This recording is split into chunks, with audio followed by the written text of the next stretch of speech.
بۆ دەستکەوتنی یاریەکان بە نرخێکی 1000 هەرزان بۆ منە گەیم ماستەر زێکی لە شوێنە هەرە باوەڕ پێکراوەکان و چەندین یاریشان بۆ من دابین کردووە. ئەمڕۆ سپۆنسەری ڤیدیۆی 01 ژیرین و پێیان ڕاگەیاندم کە وێبسایتێکی تایبەت بەخۆشیان دروست کردووە کە سەرکەوتنێکی گەورەیە بۆ چەند گەنجێکی کوردستان بتوان وێبسایت دروست بکەن و یاریەکان بە نرخێکی هەرزانیش بفرۆشن بەهۆی بلاک فرایدەی و یاریەکان داشکانێکی گەورەیان بۆ کراوە لە پلیستیشن ستۆر لە ئەکسبۆکس ستۆر وەروە لەسەر پیسیش داشکانێکی خێڵیان بۆ کراوە. بۆ نمونە لەسەر پلیستیشن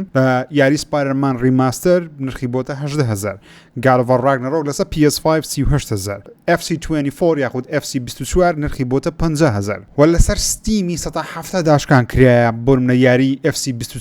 لەسەر ستیمی لەسەر کۆمپیوتەری تەنیا 32000 لای ئەوان بەردەست دەکەوێت. وەروە لەسەر ئەکسبۆکس داشکانێکی خەیاڵی کراوە یاری FC24 3000 یاخود یاری نوێیەکەی یوبیسۆفتی بە ناوی The Crew Motorfest کە سیباقێکی زۆر ناوازێ 32000 ئاساسنە نوێیەکە 36000 داشکانێکی خەیاڵیان بۆ کردووە. سەردانی گەیم ماستەرز بکەن بۆ ئەوەی بەزووترین کات ئەو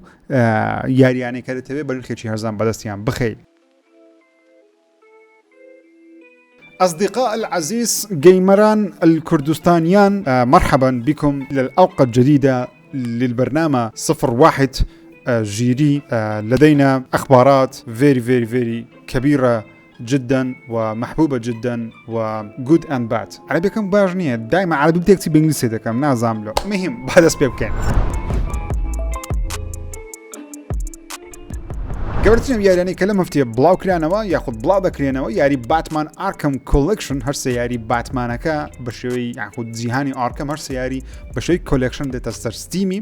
کە دڵخۆشم بە ئەو گەیمەرانی کە تاوە پێستان نیان کردی و ستیمیشیان هەیە دەتوان بە نرخێکی هەرزانە بۆ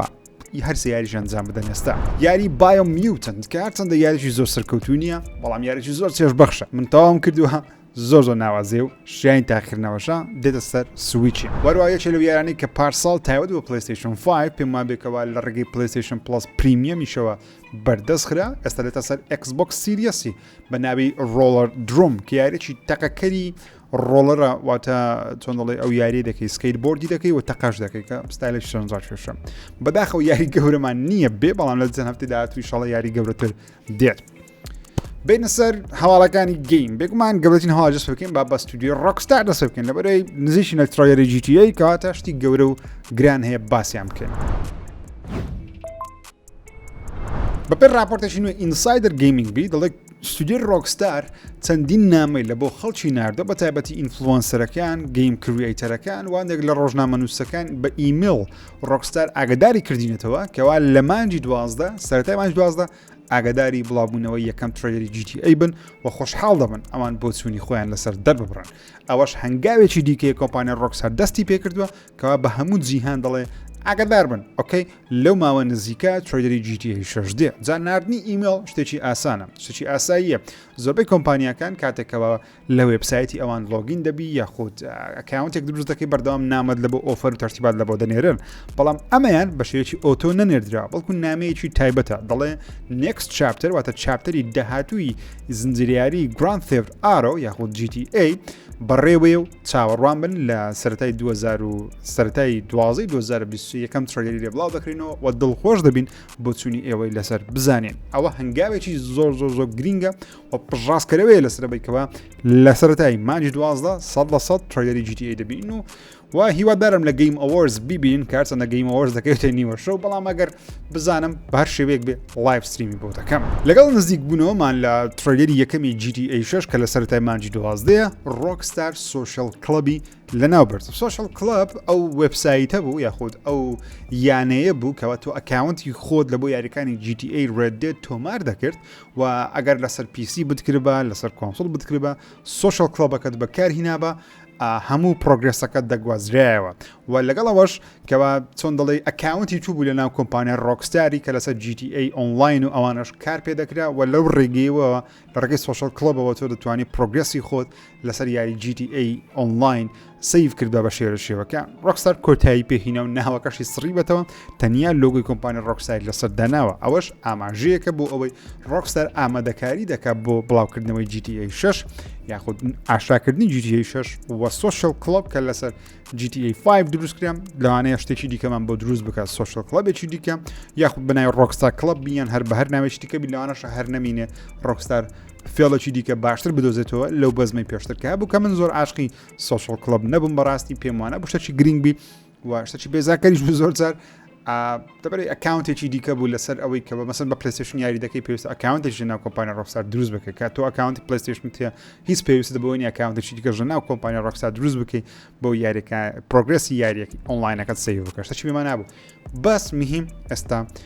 ڕۆکستار دایخستووە چیرۆکی کارکتەرە ئافرەتەکەی GTA 6 دزەی پێکرا با باسی بکەین کارکتەری لوسیا کە پاڵەوانێکی یاری GTA 6 باسی چی دەکە خۆی چێە وەرا چیرۆکەی بەگشتی لەسەر چییە لوسیا یەکەم کارکتەری ئافرەتە لەناو هەر یاریێکی ڕۆکستار لە مێژوودا دانراوی سەرجەم یاریەکانی ڕۆکستار بێگومان پاڵەوانەکەمان پیاوە لە یاریەکانی ڕێدێت لە یاریەکانی گراند ثێفت ئارۆ یان GTA بەگشتی تەنانەت یاریە کۆنەکانیان وەکو ماکس پەینە یا مایند هەنتەرە یاخود نازانای مایند هەنتەرە یاخود یاریێکی کۆنیان هەیە کە ترسناکە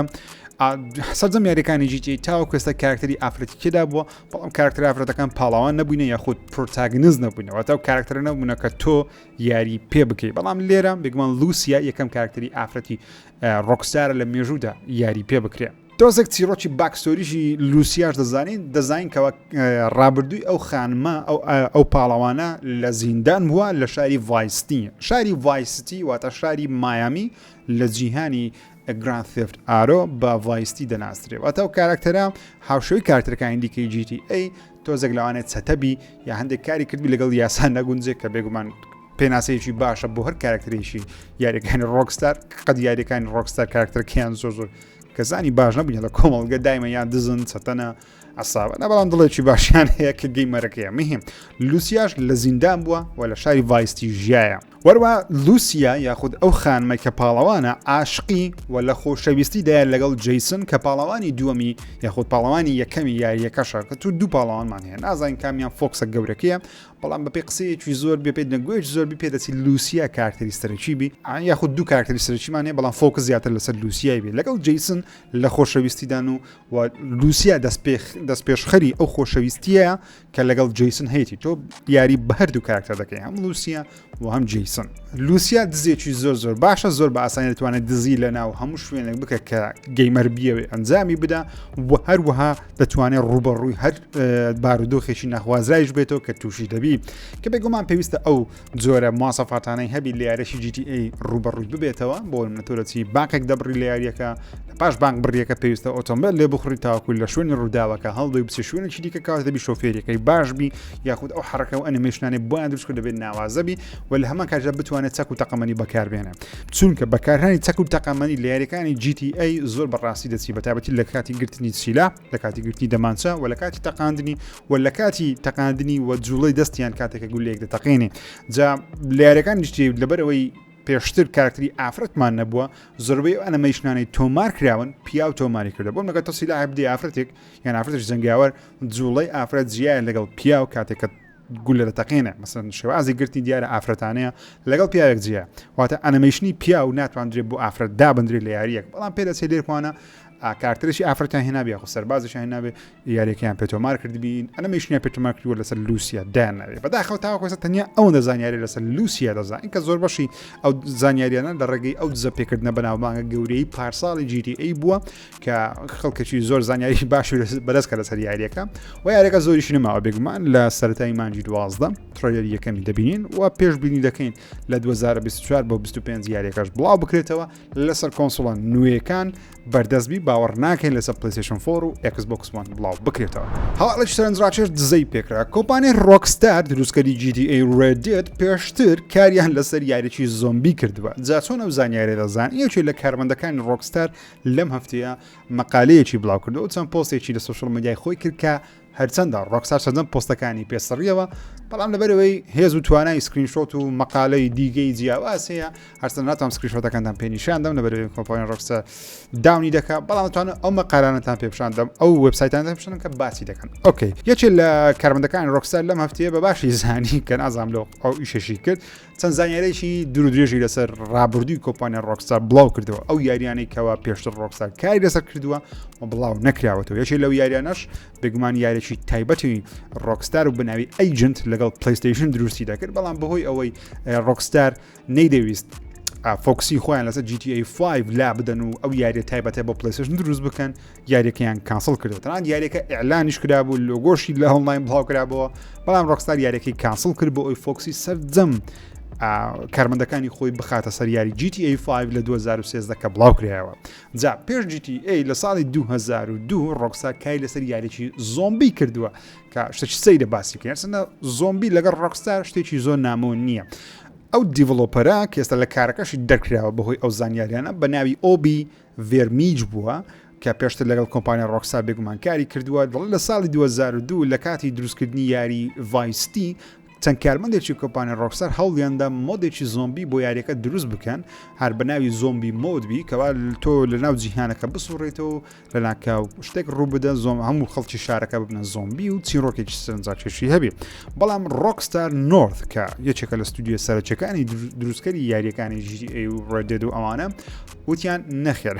پرۆژەکەیان سکراپ کرد تاوای پرۆژەکەیان داخست بەڵام پرۆژەکە هەرمایەوە جا ئەو پرۆژەی کە ئەوان کاریان لەسەر کردبوو لە ڤایستی پرۆژەکەیان دەستکاری کردو بۆ یاری GTA San Andreas پێرەدایک بوو زۆر سەیرە بووە حەز بکەین کەەوە San Andreas سەرەتا زۆمبی بووە مۆدێکی زۆمبی بە بۆ ڤایستی بەڵام هەمان پرۆژەیان کردوتە یاری San Andreas ئەو پەرەپێدەرانە وازیان لە ڕۆکستار نەهینە وتیان دەبی مۆدێکی زۆمبی هەر بڵاو بکەینەوە بۆیەش DLC Undead Nightmare یاری بەشی یەکەمی یاری Red Dead Redemption 1 بڵاو کرایەوە کە مۆدێکی زۆمبیەکانە بۆ یاری Red Dead Redemption 1 کە ئێستا لەسەر هەموو کۆنسۆڵەکان بێگومان بەردەستە بۆ منەگە ڤێژنوەیەکی Red Dead 1 بکڕی کە لەسەر PlayStation 4 و 5 و Xbox One و 360 و کۆن و ئاوانە و سیریس هەم بەردەستن ئەگەر بیکڕی یاخود بە دیڵسێکەش لەوانەیە لە Xbox بەجیا بیکڕی بەڵام لەسەر PlayStation دەتوانی یەک یاری بکڕی دیڵسێکەشی لەگەڵاکەوە بە ناوی Undead Nightmare کە مۆدێکی زۆر سەرنجاکێشە چیرۆکە سەرنجاکێشی هەیە لەسەر جۆن مارسن و خێزانەکەی و وارووا کاتێکەوە ڤایرۆسی زۆمبیەکان بڵاو دەکرێت و خەڵکی دەبنە زۆمبی بەهۆی ئەوەی کە هەندێک لە مردووەکان زیندوو بوونێتەوە چیرۆکەش سەرنجاکێشیە مهم بەهۆی ئەوەی ڕۆکستار هەر نەیویستوێ یاریەک دروست بکە ئەو پەرەپێدەرانە هەر ویستیان یاریی تایبەت دروست بکەن لەسەر زۆمبیەکان ڕۆکستار ڕێگەی پێنەداون و تەنیا تاکەشت کە لە جیهانی ڕۆکستار هەمانە Undead Nightmare کە مۆدێکی زۆمبیەکانە تاکەشت کە بڵایان کردێتە زۆمبی تەنیا ئەم DLCەیە جا لەوانەیە لە داهاتوو ڕۆکستار کارێکی لەو شێوازە وەکو مۆدێک وەکو ئایدیایەک وەکو DLCەک بۆ GTA 6 دروستی بکە بەڵام ئەوە زۆر دوورە باڕاکەم بۆ ئاسانی جارێ خۆخوامان ترێرش بین ئەوەی مۆدی زۆمبی هەبێ بەڵام مۆدی زۆمبیەکان ئەسەر لەسەر GTA 5 بە شێوەی مۆد یاخود بە شێوەی هاک دەتوانین لە ئۆنلاین داوڵۆندی بکەی خۆت مۆدەکە گەیمەر دروستی کرد دەتوانین زیادی بکەی و جوار جارش هەندێک شتی زۆمبی ئۆشتانە لە ناو GTA ئۆنلاین ڕۆکستار بەردەستی دەکات بەڵام هیچیان وەکو Undead Nightmare DLCشی تایبەت نەبووە لەسەر مۆدی زۆمبیەکانە ناو یاریی GTA یاری 2024 Call of Duty دزەی پێکراوە پەیوەندی بە عێراق و سعودیا و وەروە خەلیجی عەرەبیەوە هەیە با بۆتان باس بکەم کەوا چی ڕوودەدا وەبسایتی بەناوبانجی Insider Gaming لە زاری چەندین سەرچاوەی جیاوازەوە کە پێم وایە سەرجەم سەرچاوەکان ڕاستن لەبەرەوەی 100% منیش یعنی پێشتریش قسەیەمان کردووە لە بەرنامە بەڵام 100% دەڵێن 2024 یاریەکی Call of Duty Black Ops بڵاو دەکرێتەوە بۆیە دەڵێن Black Ops بڵاو دەکرێتەوە لەبەرەوەی ئەو جارە باسی گۆلف وۆری دەکەن یاخود خەلیجی عەرەبی دەکەن گۆڵف خەلیجی گۆڵف یاخود ئەو شوێنێک کە پێ دەوترێت گۆڵف وۆر جەنجی خەلیج کاتی خۆی لە ساڵی 1970ەکان بەرپا بووە چەندین وڵاتی جیاوازیدا بەشداری کردووە بەڵام بۆ لە Call of Duty گرینگە ئەو شەڕە بکرێتە یاری لەبەرەوەی CIA ئەمریکی دەستێکی باڵای هەبووە لە خوڵقاندنی ئەو شەڕە و لە بەشداریکردن لەو شەڕ و لە کۆتایی پێهێنان بەو شەڕە لە هەموو بگومان لە مەسلحەتی چەند وڵاتێکی زلهێزی وەکو ئەمریکا دواتر سعودیا و چەند وڵاتێک کەوا هەمووی بوونە پاشگیری ئەمریکا و هەندێک وڵاتیش بوونە بگومان پاشگیری رووسیا یاخود دەچێتە سۆڤێتی جاران و کە ئێرانە و رووسیا و چەندی وڵاتی جیاوازە خۆ دەگری وەروە قەتەڕ سعودیا ئەوانە هەموو کێشەکان لەو وەختەوە دروست دەبێت جا زۆر سەرنجاکێشە لەبەرچی لەبەرەوەی یاریشی نوێی Black Ops و ئەو یاریە نوێی Call of Duty لە ساڵی 2024 کە بڵاو دەکرێتەوە یەکەم یاری Call of Duty لە مێژوودا 4 ساڵ ستودیۆکانی ئاکتیڤیژن پێوەی خەریک بوون زۆربەی یاریەکانی Call of Duty 2 ساڵ 3 ساڵە ماکسیمم 3 ساڵە بەتەنانەت یاری Call of Duty Modern Warfare 3 ئەم ساڵ تەنیا 16 مان خەریکی بوون دەکە ساڵەکوونی بۆ ژێرەکەەوە زۆر فاشل لە ڕووی چیرۆکوارزەندە ئۆنلاینەکەی باشە بەڵام ستۆریەکەی خراپە بەس ئەم جارە لە 2024 یاریشی ڕاقی بلاک ئۆپسمان دەبی بەپی ئەو دەنگۆیانەبی یاریەکەش لەسەر جەنجی خەلیز دەبی واتە تۆ وەکو وەکو کارکتەرەکانی بلاک ئۆپس جات جەیسن دەگەڕێتەوە ناگەڕێتەوە نازانم بەس مهم دەبی تێدا بجێسن کەماڵمێن وەکو بلاک ئۆپس کۆڵدوەری نەکەن کەەوە کارکتەرە پاڵاوانەکەمان بێدەنگبی انشاڵەوە ناوی کارکتەرەکەمان قسە بکە خۆشە چیرۆکەش سەرنجاکێشی زۆر خۆشی هەیە ساڵانی 1970ەکان جەنجی خەلیز لەبەروی سەحرای زۆری تێدایە وڵاتە عەرەبیەکانی تێدایە لەوانەیە بێنە وڵاتە بێکمان دێنە وڵاتە عەرەبیەکان جا تۆزە کللتورمان لەوان نزیکە و تۆزەکە شوێنانە دەبینین یاریشی جیاواز و ناوازەی CIA یاخود بلاک ئۆپسی ببینین لەناو یاریی Call of Duty بگومان ئینسایدەر گەیمینگ دەڵێ یاریەکە 4 ساڵە 4 ساڵە لە بەرەمهێنانەوە کاتەکە بڵاو دەکرێت 4 3 ساڵە بەڵام کە بڵاو دەکرێت 4 ساڵ و بگومان یاریەکانی Call of Duty هەموو ساڵێک کە بڵاو دەکرێنەوە لە مانجی 10 یاخود 11 بڵاو دەکرێنەوە کەیش ئاشکرا دەکرێت لە مانجی 6 7 8 بگومان ئاشرا دەکرێن 2024 و خبرێکی خۆشتریشتان پێ برم کە ئەو یاریە 100% بەخۆڕایی دەبێت لە گیم پاسی چونکە لەسەر لە کۆتایی ئەو ساڵ ئەگەری هێز بەشێکی زۆر لەو یاریانەی Call of Duty بێنە سەر گیم پاسی و لە ساڵی داهاتوش هەر یاریێکی ئاکتیڤیژن بڵاوی بکاتەوە ڕۆژ یەکەم دێتە سەر گیم پاسی کە ئەوەش خبرێکی خۆشە واتە چیزی کە $70 با Call of Duty نادەیت ئیدی لەسەر گیم پاسی بەخۆڕایی تاقییان دەکەینەوە کە ئەوەش دگمان ناوازێ $70 کە سرف ناکەین لۆ من زۆر خۆش نازانە بۆم گۆش خۆش یاخودنا یاری Call of Duty Black Ops Gulf War یاخود زەنجی خەلیج بڕیارە لە مانجی دە یاخود 11 2024 بڵاو بکرێتەوە یاری Warhammer 40K Space Marine 2 بۆ جارێکی دیکەش دواخرەوە ئەم جارە چۆتە کۆتایی 2024 کە بڕیار بوو لە ماوەیەکی نزیک بڵاو بکرێتەوە بەڵام ستودیو فۆکس ئینتەرتەینمنت بە فەرمین ڕایگەیاندکەوە یاریەکەیان بۆ جاری دووەم دواخستووە و ئێستا لە نیوەی دووەمی 2024 بڵاوی دەکەنەوە ئەو کاری ئەو دواخرانەش بێگومان بۆ ئەوی دەگەڕێت دەڵێن پێویستمان بە کاتێکی زیاترەوە چەندین کێشەی تەکنیکیمان هەیە لە یاریەکە دەمانەوێت چارەسەری بکەین و Space Marine 2 یاریەکە لەسەر PlayStation 5 Xbox Series ەکان وەروە PC لە ڕۆژیەکان بەردەست دەبی نازانم دڵتان پێی خۆش دەبی یاخودنە بەڵام یاریی نوێی سەبنۆتیکا لە بەرەمێنانەوە و لە 2025 بڵاو دەکرێتەوە بەڵێ هاوڕێیانی خۆشەویستم هەڵێکی فەرمیە بەڵام نە بە تیزەرێک بوو نە بە تریلەرێک بوو و نە بە گەیم شۆیەک و فستیڤالێک و کۆنفرانسێک و ئیڤێنتێکیش بوو بەڵکو بە پاوەرپۆینتێکی بوو لە کاتی ئینڤێستەر کۆڵ یاخود کاتێکەوە کۆمپانیاکان خاوەن پشکەکانی خۆیان لە ئەدای کۆمپانیاکەی خۆیان ئاگدار دەکەنەوە لەو ئیڤێنتە کە ئیڤێنتیش نییە تەنیا پاوەرپۆینتێک و چەند ڕقەمی شتێدا دەڵێمە لە چارێجی یەکەم ئەو ئەو یارەمان فرۆشتی لە چارێجی دووەمی ساڵ داهات و ئەو یارانە بڵاو دەکەینەوە لێک لە حاڵەتەکان بێگومان بە پەرەپێدەرەکانیان بە خاوەن پشکەکانی کۆمپانیەکی خۆیان وتیە کەەوە یاری سەبنۆتیکە لە 2025 یاریەکە بڵاو دەکەنەوە کە زیاتر لەوەی لەسەر نازانین بەڵام هیوادارم لە گەیم ئەوۆرزی شتێکی لێ ببینین لەبەر سەبنۆتیکە بەڕاستی زنجیرە یاریێکی ناوازەیە خەڵکێکی زۆر عاشقینە و گەیمەرێکی زۆریش یاریەکەی کردووە یۆڕۆی 2024 بە خۆڕایی بە شێوەی ئەپدەیت بۆ یاری FC24 زیاد دەکرێت بەڵام ئەو مۆدە بە شێوەیەکی سەی بڵاو دەکرێتەوە بۆ گەیمەرانەیەکەوە تاوەکو 16 مانجی یەک یاریەکە دەکران لە پاشان ناتوانان مۆدە بە خۆڕایی وەربگرن بەڵام تاوەکو 16 یەک ئەو مۆدە وەربگری دەتوانی بە هەرێکە لە یاریزانەکانی وەکو جاگرلیش کە ناوەکان بە هەڵە دەخێنەوە دا لێبوون دەکەن بلو تۆپانێ زۆر شارەزانیمە عوسمان دێمبلی ئاوەی دەناسم فێدریکۆ چێلسە فلۆریان ویرتس ڤێرجیل ڤاندیژیک ئەلڤارۆ مۆراتە ئیسپانیش بێکمان ئەو تاوەلی بن دەکەم ناوەکان باڵا خوێندەوە دەزانم ڕکۆرتان کردیە دیکەنم میم دوای هەرچی لێ دەکەن مهم هەفتەی ڕابردوو زۆر باسی یاری سوسای سکواد کیل د جەستس لیگمان کرد بەڵام بە ئەمڕۆ زیاتر باسی بکەم و کۆمپانیاکەش یاخود وەرنەر برۆ گەیمز دەگەڵ ڕۆکستدی بێکەوە ڕایانگەیاندکەوە لەو ماوەیەشی نزیک یاخود لە 30 مانجی 11 ئەلفا تێستێک بەردەست دەخانی بە شێوەیەکی تاقیکاری گەیمەران دەتوان لە خۆیان یاریەکە تاقیکەنەوە و هەندێک ئەو ئەلفا تێستەش تاقیکەنەوە مۆدێکی یاریەکەی بەشێک لە یاریەکەی تاقیەکەی بزانین کۆکوونی ئەوشتانە مارکتینگکە لە بۆ یاریەکەی هەفتەی ڕابردوو یان دوو هەفتە پێشتا باسیەمان کرد کەەوە یاری Star Wars کۆتۆر یاخود Knights of the Old Republic کە یاریی ڕیمەیکە لە بە PlayStation 5 باش کراکرا لە کنفرانسی 2021 سۆنی و پێم وابی یان 2020 بزڵ لە بیرم نیە بەزمی هێم ئەو یاریە پێمان وا بوو کە یاریەکە کانسڵ کرێ بر کێشەی زۆر بەڵام ستودیۆی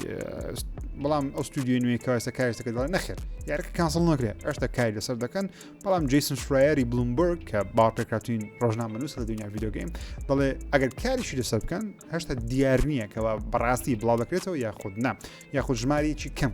خەڵک کاری لەسەر دەکەن بر ستودیۆ زۆر ئیمان و چۆن دڵێ هێز و توانیان ئیمانیان بەو هێز و توانیان نییەکەوە لی سرف دەکەن و لەوانش یاریەکە بە حیاتی ڕۆژە ڕووناک نەبینێ کۆمپانیای وەرنەر برۆس تاوی ئەو دەنگۆیانەی دوورخستەوەکەوە یاری وەندەر وومن یاریی لایڤ سرویس بێ دەڵێن نەخێت یاریەکە تا سینگل پلێرە لە سەرتا تا کۆتایی بەبێ ئینتەرنێت دەتوانانی یاریەکە تاوا بکرێت کە ئەوەش دڵخۆشکەرە بێگومان لە هەفتەکانی ڕابردوو باسمان کردکەوە یاریی وەکو وەندەر وومن پێویست ناکە یاریی لایڤ سرویس بێ یاریەک بیکەوە پێویستی بە ئینتەرنێت بی یاخود مەرحەلەکانی وەکو فۆرتنایت و ئەوانە بی کە بەردەوام ئەپدێتی نوێ لە بۆ بێ نەخشەکە دەستکاری بکرێ و پارەی لە ناو سرف بکەین یاریی سینگل پلێرمان دەوی وەکو یاریەکانی پلەیستیشن و ئێکس بۆکس یاریەک بی لە سەرەتای هەبی ناوەڕاستی بی کۆتایی هەبی و یاریەکە تەواو بکەین چێژێکی زیێ و زیاتر دەدا یوبیسۆفت دووبارەشتە چ قۆڕی کردەوە ئەو بەردەوامش لە ئەنجامدانی ئەو شتە قۆڕانە بەڵام ئەم جارە گەیمەران زۆر ناڕازینە جا شتێک کە ئەم جارە یوبیسۆفت کردیتی چییە یوبیسۆفت لە ناو یاریەکی وەکو ئاساسن کرید ئۆرسی کە گەیمەرێک تۆماری کردووە و ڕانی خۆشەکە لەوە گەیمەرەکە یاریەکەی ڕیکۆرد کردەوە بۆی ئەو شتە دەرچووە ناوەڕاستی یاری بەبێ ئەوەی یاریەکەت پاوەز کردبی بەبێ ئەوەی یاریەکە خۆی پاوەزمی لە ناکاو ڕیکلامێکی بلاک فرایدەی دەسەر شاشەکەت و پێت دەڵێکەوە یاریی وەکو ئاساسن کرید میراژ 120 داشکانی لە بۆ کرێ دەتوانێت ئێستا بێک دوگمە بیکڕ کە ئەوەشتەی زۆر بمەعنەیە تۆ یاریی وەکو ئاساسن کرید ئۆرسی کە یاریی پریمیەمە تۆ بە پارەی تەواو کڕیت ڕاستی یاریەکە ئێستا ئەرزانە بە 20 دلارێکی یان دلارێکی بەڵام پێشتر بە 76 دلارمان کڕیە ئۆکەی تۆ یاریەکەت کڕیە لە ناوەڕاستی یاریەکەت لێ ڕادەگری ڕکلامێک دێت شاشەی دەبێ ڕکلامەکە لادەی دەستەوە ناو ماپی دێتەوە کەشتێکی زۆر ناشیرنەوە یوبیسۆفتیش داوای لێبوردنی کرد یوبیسۆفت دەرێ ناو دوو کۆوتی کۆ قسەی منە قسەی یوبیسۆفتیە ناو دوو کۆوتی یوبیسۆفت دەڵێ ئەوە ئەمە نەبووین ئەوە خەلەلش تەکنیکی بوو کو خەلەلێکی تەکنیکی دەبتە ڕکلامێکی بلاک فرایدەی لە ڕۆژی بلاک فرایدەی لە ناو یاریچۆک و ئەساسن کریدی ئەساسن ئۆدسی لە بۆ یاریشی نوێی ئەساسن میراجی کوشتی وا ڕوودەدا بەس مهم یوبیسۆفت داوای لێبوردنی کرد بێنە سەر هەواڵەکانی پلەیستیشن و هەواڵێکی زۆر دڵخۆشکەریشە لە هەفتەی ڕابردوو ئەو دەنگۆیەمان باس کرد کە وتمان یاری لاست ئۆف ئەس ڕیماستەر دەکرێت و یاخود ڤێژنی پلەیستیشن 5 لە بۆ دێ وەڵ لە پاش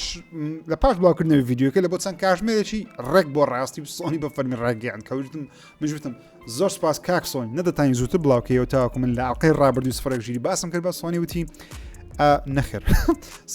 یاری The Last of Us Part 2 Remastered بە فەرمی لەلایەن نایتی دۆگەوە ئاشکرا کرا و دڵخۆشم زۆر دڵخۆشم لە بەچەند هۆکارێکی دڵخۆشم زۆرتان لەوانەیە بڵێن بەشێکی زۆر لە گەیمەرانە ناڕازی بوون لەسەر ئەوەی کە ئەو یاریە پێویست ناکە ڕیماستەر بکرێتەوە لە بەرەوەی خۆی گرافیکی جوانە و چ پێویست دەکە یاریەکەوە عمری چەند ساڵێکە 3 ساڵە ڕیماستەر بکرێتەوە لە بۆ کۆنسۆڵەکی نوێ بەڵێ بێگومان لەگەڵتانم 100% بەڵام ئەوە تەنیا ڕیماستەرێکی ئاسایی نییە ڕاستە کواڵەتی ڤیدیۆ تۆزێک دەستکاری کراوە دەستکاری نەکراوە یاخود بە پێ و ترێلەر و سکرین شۆتانەبی زۆر دیار نییە بەڵام ئەوەی جێگەی سەرنجە زیادکردی چەندین مۆد و لێڤڵی نوێیە وەروەها یاریەکە تەنیا بە $10 لە بۆ ئەو کەسانێکەوە یاریەکەیان هەیە بەڵام ئەگە یاریەکەت نەبی لەوانەیە $70 پێسەر بکە سۆنیکە ئەوە بێمعنەیە بەس مهم یاری The Last of Us 2 Remastered چەندین شتی سەرنجڕاکێش لە خۆ دەگری مهمترینیان بە ناوی Lost Levels چەندین مەرحەلەی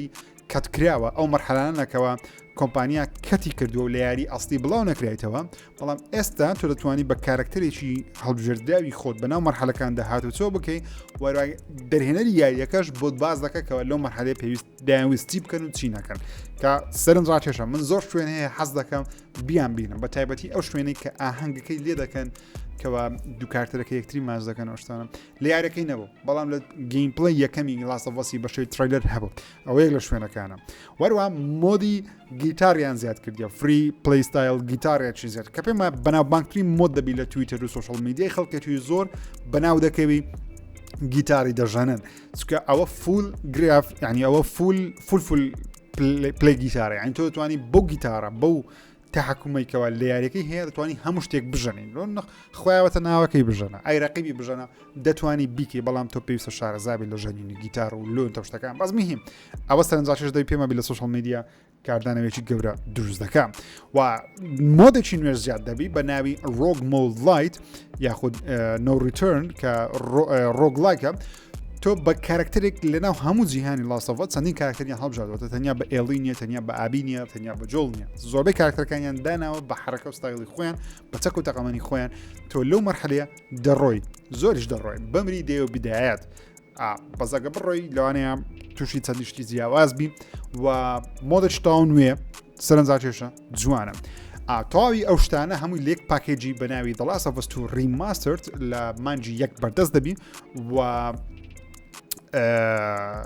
یاریەکە بە شێوەی ئەپگرێدیش بڵاو دەکرێتەوە ئەگەر یاریەکەت هەیە لەسەر پلیستیشن 5 یان 4 ئەگەر یاریەکەشت هەیە لەناو ئەکاونتەکەت کڕیتت تۆ تەنیا $10 پێویستە بدەی بۆ ئەوەی یاریەکە ببێتە ڕیماستەرە نوێیەکە و ئەگەر یاریەکەت بە دیسکیش هەبی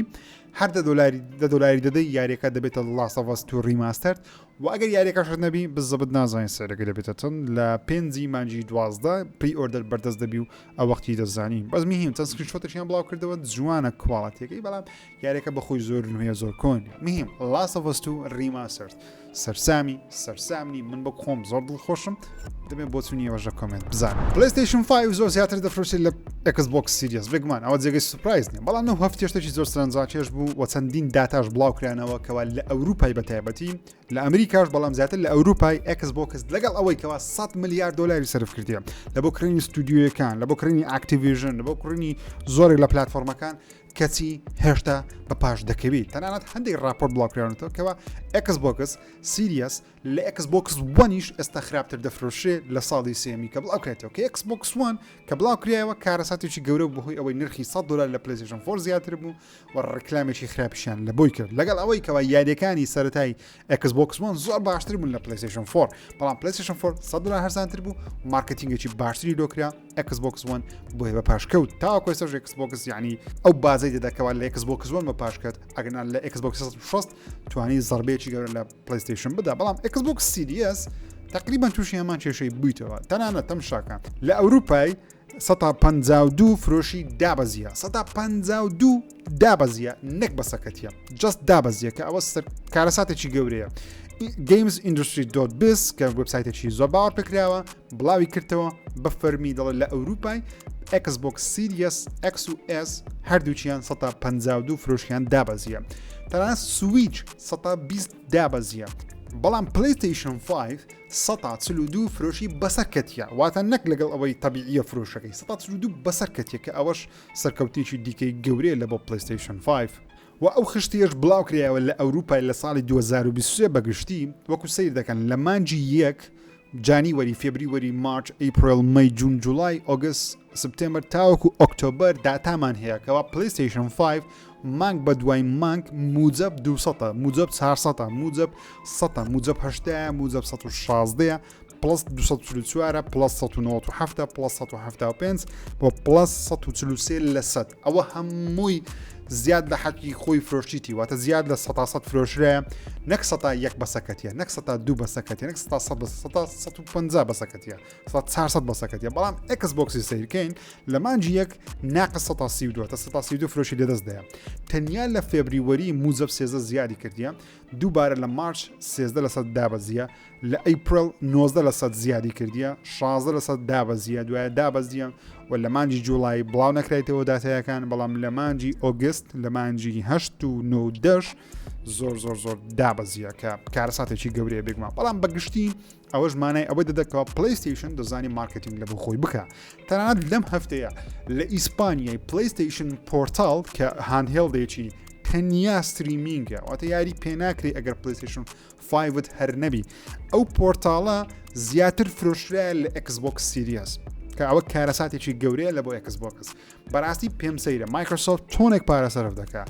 تۆنێک یاری بە خۆڕای داتە گەیمەران ئەو هەموو گەیم پاسەش کەچی هێشتا بەقەدر PlayStation 5 نافرۆشێ کە کۆنسۆڵێکی زۆر پریمیەمە نرخی گرانترە لە زۆربەی وڵاتەکان هەرچەند ئێستا بۆی بلاک فرایدەی هەرزانە بەڵام نرخی زۆر گرانە یاریەکانی $70 پلیستیشن پلاس هەموو یاریی تێدانێ یاریەکان لە ڕۆژێکم نانەتە پلسی و ئەکسسریەکی پلیستیشن 5 کە پلیستیشن پۆرتاڵە کە یاری پێ ناکرێ بەبێ ئەوەی پلیستیشن 5ەکەت هەر هەبی ئەو زیاتر بفرۆشێت لە Xbox Series کە ئەو هەموو مواصفاتە باشەی هەیە ئەو هەموو یاریە بە خۆڕای تێدایە و Call of Duty کڕیە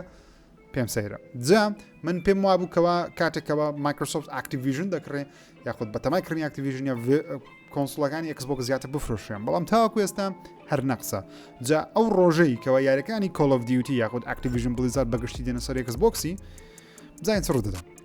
لەو کاتی ئایا زۆر بەرز دەبێتەوە یان هەوەکو ئێستا دەبی بەڵام داتایەکەم باش نییە لە بۆ Xboxی و پێم مابی ئەوە خەتایەکە لە Xboxی نییە خەتایەکە لە مایکرۆسۆفتێکەوە براندێکی زۆر محبوب نییە مایکرۆسۆفت بچی پلیستیشنی نییە ڕاست سۆنی زۆر محبوب نییە بەڵام پلیستیشن محبوبە لای گەیمەران Xbox محبوبە بەڵام بەهۆی ئەوەی کەەوە مایکرۆسۆفت زۆر محبوب نییە وای کردە کاریگەری کاتە سەر Xboxی وەرە مارکتینگێکی خراپ دەکە بەڕاستی سەری سوشال میدیای هەردوو لا بکەن ینی سۆنی کەمترین مارکتینگ دەکات بەڵام کاتێککە ڕکلام بۆ شتێکی خۆی دەکە ژماری لایک و کاردانەوەکان زۆرە بۆ منە پلیستیشن 5 ریدیزاین کردیە ئەوەش جەوێکی پۆزیتیفی لە سوشال میدیا دروست دەکات پلیستیشن پۆرتال بڵاو کردو کە زەرەر لە سۆنی لەم زەرەر دەکەم بەڵام هۆکارەکە چییە ئینگەیجمنت دەکە کاردانەوە بە گەیمەرەکانی خۆی دەکات تاکو بزان کە پلیستیشن 5ەکەی گرینگە نەک وەکو مایکرۆسۆفت کە ڕکلامێکی زۆر خراپ بۆ Xbox دەکات ڕکلام دەکات بەڵام ڕکلامەکانی باش نییە بۆیش ئەو ژمارانە بەو شێوازن هەواڵەکی دیکەمان هەیە لەسەر Xbox و پلیستیشنی یەکێک لەو کارمەندانەی کە پێشتر لەسەر یاریەکانی Gears of War کاری دەکرد کە نێرێتیڤ دایرکتەرە واتە بەڕێوەبەری چیرۆکی پێشووی یاریەکانی Gears of War وازی لە کارەکەی هینەیە بۆ ئێستا لەگەڵ ستودیۆی سانتا مۆنیکا کە دروستکەری God of War کار دەکات کە ئەو کەسە بە ناوی بۆنی جین ماها لە تویتەر بە فەرمین ڕاگەیاند کەوا دڵخۆشە هاتوۆتە ناو ستودیۆی سانتا مۆنیکای دروستکەرانی یاری God of War وەروە خۆی بە خۆشحاڵ دەزانی کەوا لە داهاتوو بە شێوێکی زۆر باش کار لەگەڵ ئەو ستودیۆی سەرنجڕاکێشە باشە بکە و پێی وایە کەوا لە داهاتوو دەتوان بێگەوە یاری زۆر باش دروست بکەن پێم خۆشەکەەوە کەسێک کەواز لە کارەکەی هینە بە ئاسانی کار بدۆستەوە کە ئەوەشتێکی گرنگە لە ناو جیهانی ڤیدیۆگەی نەبەری بەڕاستی ئەمساڵ نزیکەی زیات 25,000 کارمەندی ڤیدیۆ یاریەکان لەیان کۆمپانیەکان لە کارەکانیان دوورخراینەوە لە پلیستیشنیەوە بگرە لە Xboxیەوە بگرە لە ئامازۆنی بگرە لە EA-ەوە بگرە لە یوبیسۆفتیەوە لە هەموو کۆمپانیەکان پێم خۆشەکەەوە دەبینم کەسێک واز لە کارەکەی دێنیان دوور دەخرێتەوە یان شتێک کارشکە بەدەست دەینی هەر قسەکردن لەسەر پەرپێدەر و کارمەندەکانی دنیا ڤیدیۆ گیم دەرهێنەری یاری ریترنال ئەو یاری کەوا لەسەر پلیستیشن 5 بڵاو کرایەوە بۆ لە دوای 14 ساڵ کارکردن لەگەڵ ستودیۆی هاوس مارک ئێستا وازی لە کارەکەی هینە و تاوەکەستا ئاشاشی نەکردووەکەوە لەسێتە شوێنێک هاری کروگەر نابیتی کەوا 14 ساڵە لە ساڵی 2009 لەگەڵ ستودیۆی هاوس مارچی کار دەکا و دەرهێنەر یاری ریترناڵی شەکە یەکێکە لە یارە ناوازەکان بەڵام یارێکی زۆر قورسە و لەوانێ بە تام و چێژی هەموو گەیمەرێک نەبی پێم خۆش نییە کەوا لە ستودیۆی هاوس مارک هاتە دەرێ بەڵام بە هیوای ئەوەی کەوا بتوانێت بە شێوەیەکی دیکە لە داهات و خزمەت بە یاریەکان بکات و لەم هەفتێشێکی خراپ بەسەر کۆمپانیای سۆنی پلیستیشن تەقیەوە لە بریتانیا بە تایبەتی کۆمپانیای سۆنی تۆمەتبار کرا لە دادگا بە بڕی 5 ملیار دلار واتە 5 بلیۆن دلار کە دەکاتە 5,000 ملیۆن دلاری ئەمریکی دەکە 50,000 دەفتەر پێم وابێت لە بابەتە کە پارەیەکی یەکجار زۆرە 5 ملیار دلاریش نییە بەڵکو 5 ملیار پاوەندە کە دەکات زیاتر لە 5 ملیار دلار تۆمەتبار کرا بە ئەوەی کەوا فێڵی لە بەکارهێنەران و گەیمەرانی خۆی کردیا لە ناو پلیستیشن ستۆری واتە ئەو فرۆشگای کەوارە ناو پلیستیشن بەردەستە بۆ کڕینی یاریەکان بزەبەت 100% نازانین کەوا تۆمەتەکە بزەبەت چییە یاخود ئەو فێڵەتیەکەەوە سۆنی کردی تێشاشانە کریا بەڵام ئێستا میهیم ئەو کیسە لە دادگای بریتانیا ئاکتیڤە و سۆنی پێویستە بکمان بەرگری لە خۆی بکە ئەگەنە دەبێت 5 ملیار دلار ئۆکەی 5 بلیۆن دلاری بداتە ئەو کەسانێکەوە فێڵی لیان کردیە کە پارێکی یەکجار زۆرە 5 ملیار دلاری توانین گەورەتر ستودیۆ بکڕی یارێکی وەکو GTA 6 لەوانێت لە هەموو عمری خۆی 5 ملیار دلار قازانجی کۆکاتەوە کە پارەیەکی یەکجار زۆر بمثلا هەواڵەکانی Xbox سەرچەندە ژمارە هەواڵەکانمان زۆر نیە تەنیا یەک هەواڵە بە باسی یاری ستارفیلد بکەین کە ئابدێتیشنەی لە بۆ زیاد کرایەوە ئێستا بۆ ئابدێتە نوێ لەسەر PC بەردەستە کەوا سیە بە شێوەی DLSS لەسەر PC یاری بکەیت کە DLSS تایبەتمەندیەکە بۆ ئەو گەیمەرانەی کەوا هێز و توانایەکی گرافیکی بەقوتیان یاخود گرافیک کارتەکەیان بەقوت نییە بە DLSS لەسەر گرافیک کارتەکانی RTX NVIDIA تۆ دەتوانی بەسەنەگەر RTX کتەبی 3070 تەبی 3080 تەبی 2080 تەبی ئەوانە تەبی تایبەتمەندی DLSS پێ دەکەین بە کواڵەتیی کەمتر یاریەکە دەکەی بەڵام بەخۆی یاریەکەی ئەپسکێڵ دەکە پاک دەکاتەوە و فرێم ڕێیتەکەت بەرزتر نیشان دەدا لە هەمان کاتش دەکەوە هێزشی توانێکی زۆریش بەکارنانی کەشتێکی زۆر باشە پێم سیر بکە یاریەکە لە سەرەتایکە بڵاوبوونەوەی ئەو شتەی نەبوو تەنیا FSR هەبوو FSR 2 هەبوو وەبزانم ئەوەی AMD بەڵام لە بۆ جەماعەتی RTX و NVIDIA نەیبوو کە پێم سیر و بەڵامی مێستا بەردەستەکە دڵخۆشکەرە خۆشەویستان زۆر سپاس ببینی 179 ئەڵلقەی پرۆگرامی 01 ژیری تا هەفتەی داهاتوو بەخوای گەورتان سپێرم خودەتە لەگەڵ